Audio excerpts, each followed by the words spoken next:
And yeah, like I suppose I alluded to before with the holding the space, it is really, I suppose, uncovering if there is tears, what the tears are a result of.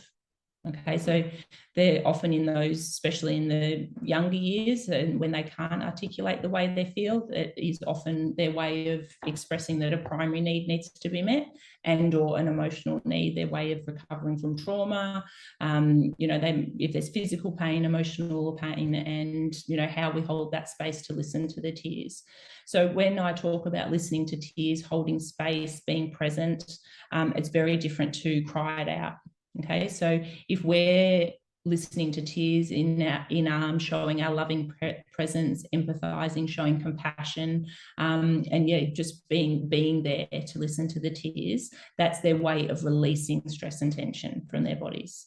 As opposed to cry it out when they're being left alone to cry, they're actually increasing their stress hormone, cortisol, in their bodies. And usually if they've been left to cry it out, and they're, either cry it out and cry to sleep through pure exhaustion, you'll find that there's often, I find with babies that have been left to cry it out, and there's often behavioural challenges because they're carrying all that emotion and stress in their bodies. So it's even more important in those cases to be able to do that offloading, and often it takes a long time to undo that emotional baggage and all those accumulated feelings, because it hasn't been done as things have been happening.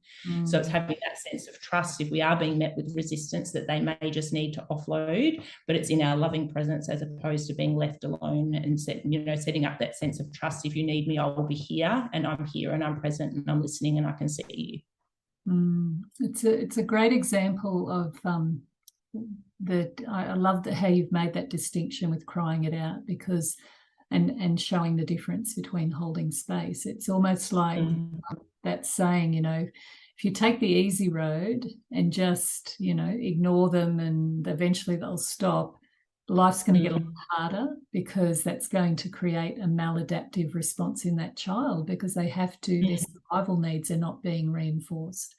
And so, and that's the thing. I think they're carrying all that stress and cortisol in their bodies. So that comes out usually in sort of off-track behaviour and behavioural challenges and defiance and hitting and biting and things like that, because they're sort of emotional. They've got all that sort of baggage in their emotional backpack that hasn't been offloaded. So it's one of my sort of, I suppose, most popular questions I get: will there be crying? Because people are so frightened that they're going to have to leave their baby to cry, or they're going to have to do responsive settling or controlled crying or anything like that. So it's really, I suppose, highlighting the importance of tears are actually a good thing, in that if it's supported and in our loving presence, it's very different and very, to leaving them alone to cry.